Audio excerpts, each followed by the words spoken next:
ጽምዶ አጋጣሚ ሰኒ ተማሃሮ ዛላምበሳ ትምርቶም ጀሚሮም አለው መንግስት ሊኹኒ ኮንኩን ዘረብ ዘሎ ኤርትራውያን ዳያስፖራም ሊኾምኒ እታ ወጋሕታ ኣብ ሰላማዊ ዓዳ ቤተ ክርስቲያን ክትሳለም ሰላም አውርደሎም ክትብል ሰለይ ትብል አዳሊ ኢኻትኒ መንግስት ኢትዮጵያ ካልአይና ከስደብዳቤ ኣብ ልዕሊ ኤርትራ ናብ ዩኤን ከም ዝለኣኸ ተገሊጹሎ አብይ አሕመድ ቀይሕ ባሕሪ ኮር ይኽልዶ ናይ ምግባር ተኽሎ ዝብል ድሪስ ንዓይ ከም ዘለና ሓበሬታ ባዕሉ ኮንፈረንስ ከም ዝገበረለይ ካብ ፈረንሳ ክወፅእ ንዓዱ ንኽኸይድ ተወሲኑልኝ አንጋፋው ድምፃዊ ቀመር ዩሱፍ እና ዮሰን ጌታሁን ቀይ ባህርን አስመልክቶ የለቀቁት ሙዚቃ በዚህ ሰዓት ላይ በሰፊው መነጋገሪያ ሆኗል። ገላኖ በሚል ርዕስም السلام عليكم كلكم الافريقيين واللغة تعيشوا يا يمنيين يا سعوديين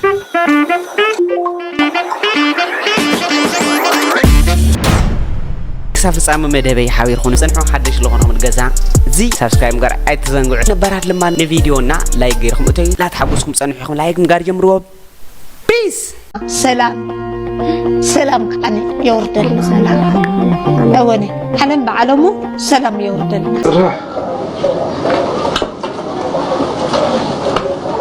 كم يعلتي زيا صراحة تبال نيوار ديانا صراحتنا زيا سوزي تبال عرقي أو أنا سوزي نينا كفل كم يعلتي صراحة دحاني مسكر دحاني سوزي غمر لغي تبارحنا أو أنا تبغت سيد حاوي معرق تتصاطي تاع صراحتنا هذا هو بالطعنا تتصاطي هو شكوري لي تبغتي سوزي انتي نستم انتي شكل سوزي شاي بالله كعزة سوسية معرق شاك ورقة سوزي معرق أنا تراجع أبرخ شكر أنا شكر نديت سوزي كازير مكان ما في أحسن من سمي زوار تقدم كم زين يوم لما أنا كم زغت قبري خلقي كيف دبل ختصبق الكلام معك سبيها هم زين كازير مكان ومرة اللي خي سوزي زقوني إذا تصبق الكلام سوزي نينا أو أنا تكافيرو بتصوت أو أنا بحسد فيني أجغ يدفعك أو أنا تكافيرو صراحة مهار أبيكم مهار كم زناك أمرو ميو بخصادي حاني غني أمرو ميو سوزي نينا سيد حاول معري فريا الله رجع صراحة وأنا تكافيرو بطعم شكرا أنا مرة الفوتو خابزن كلن سرحتني أنا أتخيل أنا بقى المسألة وأنا بحفظ فيني بحفظ سني طب زي ما حد أنا سرحتني أنا بدأ استخدم تسمع في النور دي صادت لك وأنا مرة زمارينا هذا النقاد بحر عرك الله كفئ لي هنقلي نقا خفو أول نقا أول نقا كتصوتي كيف أموت نقا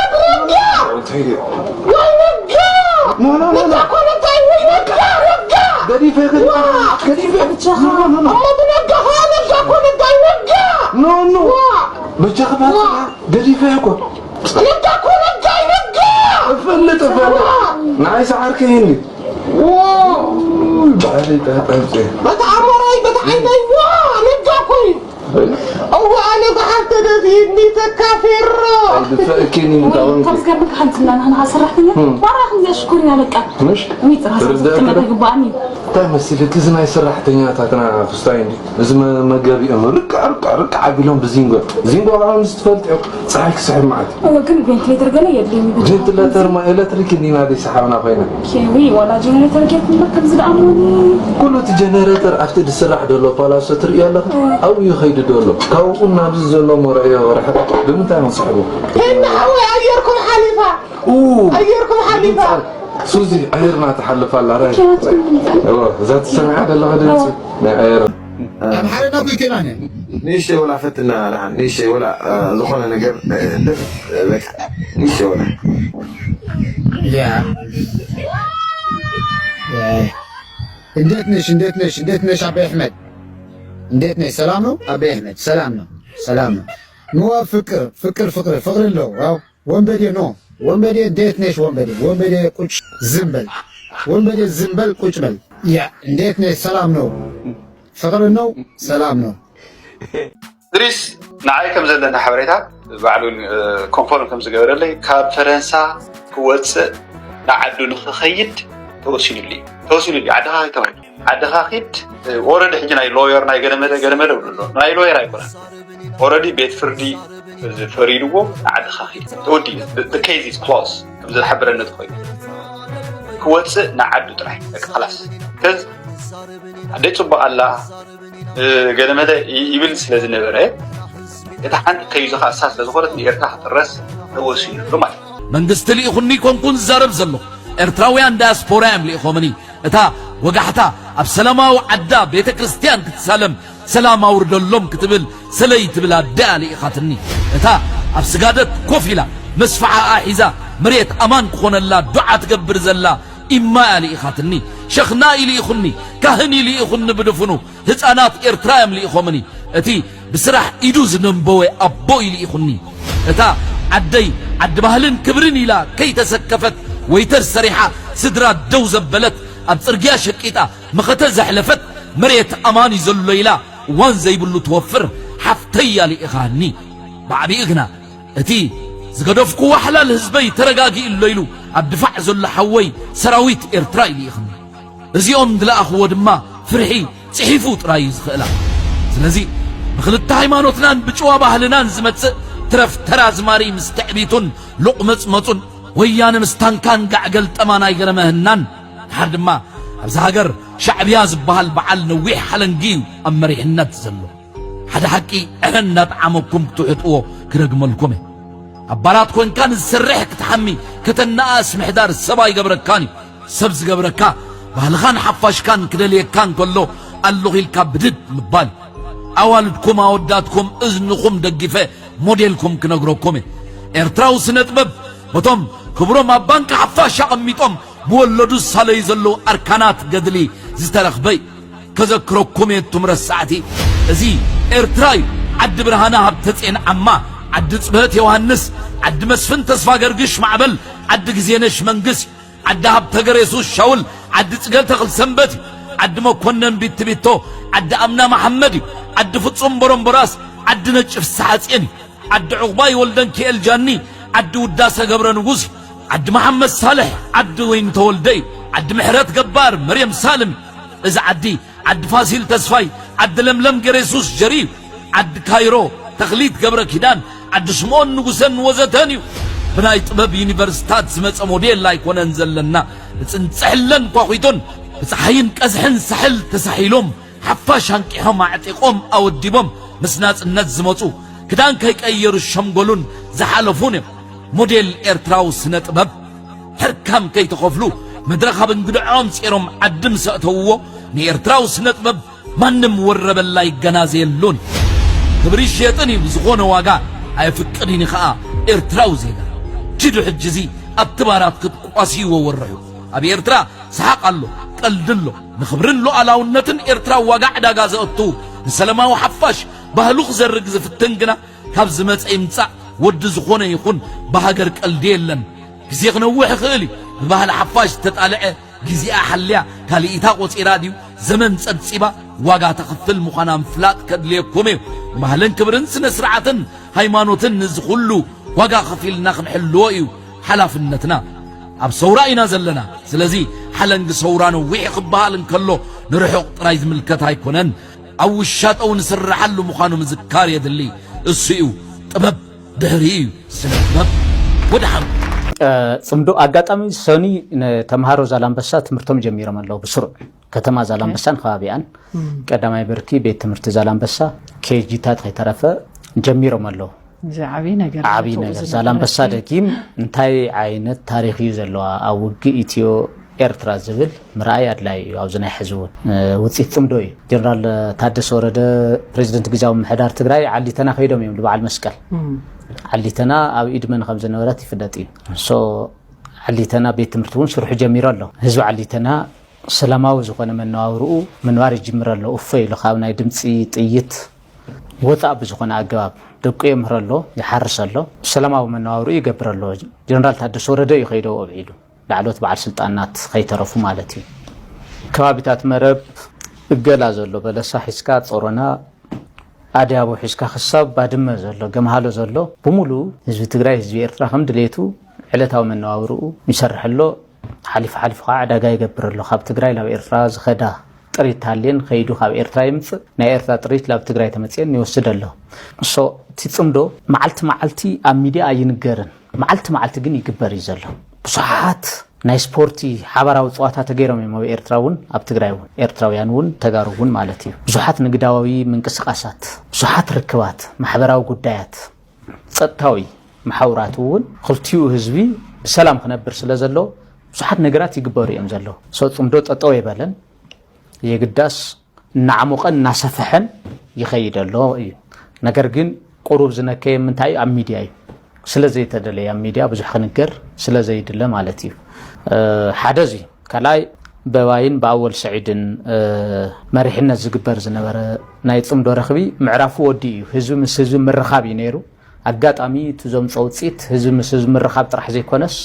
እቶም ሕዚ ጠቀስክዎም ብሙሎም ብዙሓት ኣብ ትሕቲ ሰራዊት ኤርትራ ነበሩ ከባቢታት ትግራይ ተመሊሶም ይምላብ ትግራይ ቤት ትምህርትታት ተዓጽዮም ዝነበሩ ተኸፊቶም ኣለዉ ናይ ዛላምበሳ ቤት ጽሕፈት ጸጥታ ፖሊስ ኣሎ ብዙሓት ተመዛበልቲ ወገናት ላመረበቶም ተመሊሶም እዮም ሓሪሶም እዮም ልዕሊ ኩሉ ከዓ ኣብቲ ዶብ ዘሎ ሰራዊት ትግራይን ሰራዊት ኤርትራን ኣፎም ዙ ንቁልቁል ደፊዩ ብሰላም ኣብ ድፍዑ ኣሎ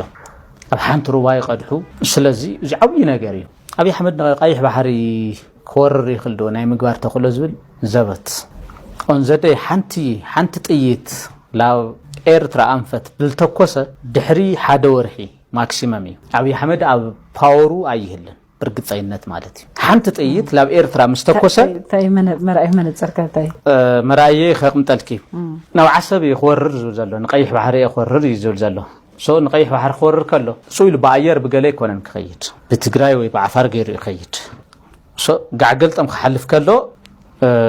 እንታይ ከም ዝፍጠር ግልጽ እዩ ማለት እዩ ኣብዚ ምዝራብ ስለ ዘየለ ኻላይ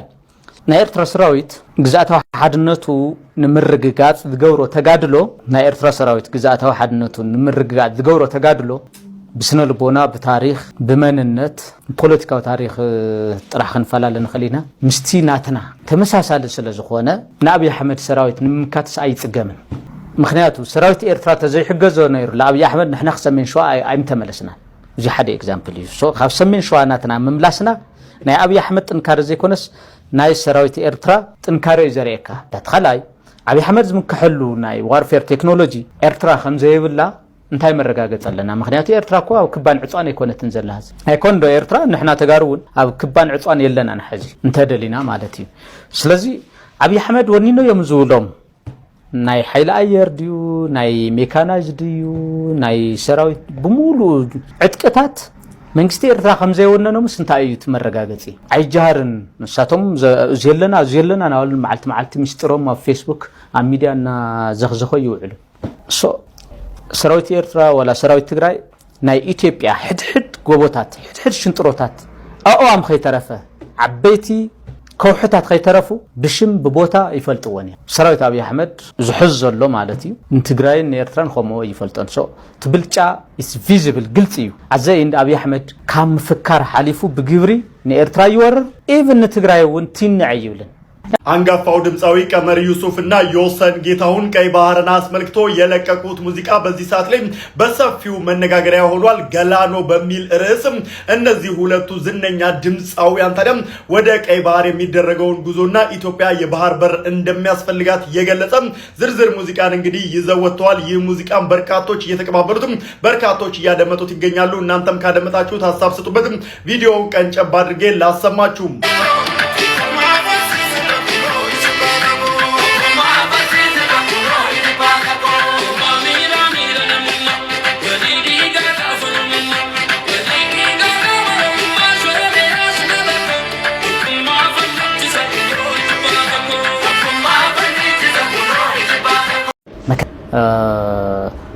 هذه عصبون خورية يبلله انتقرايون خورية اللوي بوشتو تجبر انتقراي خورية ون اللوي جن مسفانو خوينهم سراوي تقراي وقع من خاعي يبلله سراوي تستمر خسي سراوي تقراي حلف خاع سراوي إرتراي بدي مسفانو خوينهم وقع مني يبلله عصب خورينا الكاس سراوت إيرتراس مسفان خوين وقعنا تقول تخينكا نتجرايون خورريه النابل كاس سراوت تجراي مسفان خوينهم وقعمني وونزول تخوين السبزي تعنا لودو يقولون مارتولوجيك وعلى شيء خيدك كاني حدو قلنا يا أبي أحمد نايم قارع عقم خندي ناي كنتي تمخان زريكاي بخلا إنه قرد ما تزخدو زهوت نتانا ناي بوليتيكا تا اسمه خندي ناي زورده ننرأسو زقاجو كونتراديكتوري مخان زريكاي سلازي فرنجتات ኢትዮጵያውያን ያልሆኑ ደሴክ ሰራዊትና ቁጣጣር ካለው ናብ ደሴክ ግስግስ ካለው ወልዳ ገለና ሃሎ ኢትዮጵያውያን ያልሆኑ ኃይሎች ከወያኔ ጋር አብረው ወግተውናል ይሉስ በግልጽ ተዛሪው አብይ አህመድ በግልጽ ማለት ኸሞ خبل خمز خل አብይ አህመድ በትርክ ወቃ ካለው ወዝሖ ካለው እንተጋሩ ንቅድሚት خمز ጽውዕ ፍሉጥ ብዙ ይخرزሉ ሓደ ናይ ውድቀቱ ምንጭ ብዙ أبي أحمد قايح بحري خور يخلدو ناي مقبار تخلو زول زبط انزدي حنتي تقيت لاو إيرترا أنفت دلتوكوسة دحري حدا ورحي ماكسيمامي أبي أحمد أب باورو أيه برقد زينات مالتي حنتي تقيت لاو إيرترا مستوكوسة تاي مرأي من السركة تاي مرأي خير متلكي نوع عصبي يخورر زلزله نقيح بحر يخورر يزلزله سو نقيح بحر خورر كله سو يلو بعير بقلي كونن كخيت بتجراي وي بعفر غير يخيت سو قعقلت ام خحلف كله انت خمسه فطر قلت سيو مالتي عاوز مزراف سلازي خلاي ناير ترسراويت ግዛታው ሓድነቱ ንምርግጋጽ ዝገብሮ ተጋድሎ ናይ ኤርትራ ሰራዊት ግዛታው ሓድነቱ ንምርግጋጽ ዝገብሮ ተጋድሎ ብስነ ልቦና ብታሪኽ ብመንነት ፖለቲካዊ ታሪኽ ጥራሕ ክንፈላለ ንኽእሊና ምስቲ ናትና ተመሳሳሊ ስለ ዝኾነ ንአብይ አሕመድ ሰራዊት ንምካትስ ኣይጽገም ምክንያቱ ሰራዊት ኤርትራ ተዘይሕገዞ ነይሩ ለአብይ አሕመድ ንሕና ክሰሜን ሸዋ ኣይምተመለስና እዚ ሓደ ኤግዛምፕል እዩ ሶ ካብ ሰሜን ሸዋ ናትና ምምላስና ናይ አብይ አሕመድ ጥንካረ ዘይኮነስ ናይ ሰራዊት ኤርትራ ጥንካረ እዩ ዘርእየካ ናትና ጥንካረ ዝለዓለ እውን ምዃኑ ካብኡ የርእየካ እዩ ሰሜን ሸዋ ምብፃሕ ማለት ቀሊል ነገር ኣይኮነን ኩሉ በዓል ስልጣን ብልፅግና ሳንጦ ሒዙ ናብ ቦሌ ኤርፖርት ክሃድም እዩ ይዳለ ነይሩ ሓደ እዚ ካልኣይ ምስ አብይ አሕመድ ህዝቢ ኢትዮጵያ የለ ሕዚ ኣብዚ ሕዚ እዋን كلهم ناي أبي أحمد عقمتات ناي ورار عقمتات مسئلة أو إثيوبيا مستوم عبيت زبالو بهيرات هزبتاتن تبايش يا أبي أحمد هزب الدساوان أبي أحمد انتاين تايم هزي هزب تقرأين ما إنه هزب محران هزب أبي أحمد هزب أرومو دبو مسؤول نجينيو شومان دوبوس هزب سيدامان هزب ولايتان أبي أحمد زلو الرايا انتايو هزي بين شانقول جنبي الحسكاب وملو مالتي on top of that ناتنا صقم عب زي تفتح الوان مالتي كونتات مالتي شو كلهم توم ناي ورار عقمتات مس ابي احمد خمزه يله يزريكا تناي دو مقنا ناي فانو سرحيتون سو يزريكا تحز سلطن زلو ناي ابي احمد سراويت بمولو ملكا مدراو قمامطا ኤርትራ ይትረፍ መልክዓ ምድራዊ አቀማምጣ ትግራይን አምሐራኑን ይፈልጥ ገና ቆልዒትዮም ኢህወዴግ ለዒትራይ 7 ዓመታት ሙሉ ዘሰልጠኑን ትግራይ بخبد إيدان بزوان إيدان بدم بيجيروز فلت أسراوي تبلعيو أو كينات تجراين إثيوبيا تودي انتهى اللي يقول كاب تجراي زور يلوز ما تسايقونه أبي أحمد نحنا ماريخنا لسددنا يوم سوات جنرالاتكو غير ومدهز زيوم دقيم لاو إيرتاخ نورنا زلزلو سلازي زي يخون نجاري عباي أبي أحمد نحنا ماريخنا لسددنا يوم سوات جنرالاتكو غير ومدهز زيوم دقيم لاو إيرتاخ نورنا زلزلو سلازي زي يخون نجاري عبايتا أو كونت زي متعطون يوم تمحيلتات خلاي أبي أحمد مكحلو ناي وارفير تكنولوجي إيرترا خمزة يبلا انتهي مرقاقة لنا مخنياتي إيرترا كوا أو كبان عطوان يكون تنزلها هيكون دو إيرترا نحنا تقارون أو كبان عطوان يلنا نحجي انتهى لنا مالتي سلازي أبي أحمد ونينو يمزولهم ناي حيل أير ديو ناي ميكاناج ديو ناي سراوي بمولو عدكتات መንግስቲ ኤርትራ ከምዘይወነነ ምስንታ እዩ ትመረጋገጺ አይጃርን ሳቶም ዘየለና ናውል ማዓልቲ ሚስጥሮም ኣብ ፌስቡክ ኣብ ሚዲያና ዘኽዘኸ ይውዕሉ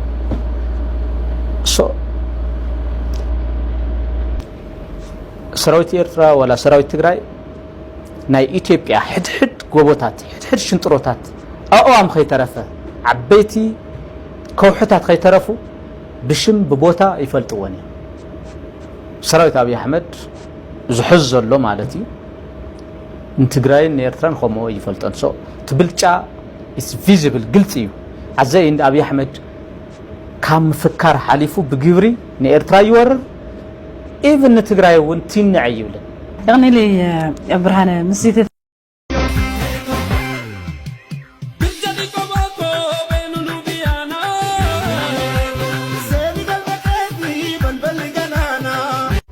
ጉዞ ወደ አሰብ የሚል የኦሮሞ ሙዚቃ እያዳመጥኩ ነበርና ግድቡን ስለጨረሰ ዶክተር አብይ አህመድ አሁን ደግሞ ወደ አሰብ እንሂድ እያላችሁ ነው። አንድ ነገር ግን የረሳችሁት ነገር አለ። አንደኛ ግድቡን 7% ገድቦ አድሶ የሰጣችሁ ኢህአዴግ ነው፣ ቲፒኤልኤፍ ነው። 30% ነው የሞላችሁት፣ 30% የጨርሳችሁትም እሱም ድቤድቦ ነው። ነገሮችን ገና ምንም ያየነው ነገር የለም። አሰብን ግን እውነት ለመናገር እናንተ ከዜሮ ተነስታችሁ ቀላል አይደለም። አምሴሬስ ከሄዳችሁ ላትመለሱ ትችላላችሁ። ለማንኛውም የማርያም መንገድኛ ጎንደሬዎች ከፍተንላቸዋል። ወደ አሰብ መሄድ የምትፈልጉ የብልጽግና ካድሬዎች ከፍተን ሂዱ፣ ምንም ችግር የለም። ግን ያው أنا كبرت خاطر تنال لما عندنا فيديو تاسزيم مثل يوم زيم مثل يوم قصالي بخالي فيديو كسبت من لسه في الله يكون زقني اللي مسيح بدكم سلال صنعكم باي باي باي باي باي ورحمكم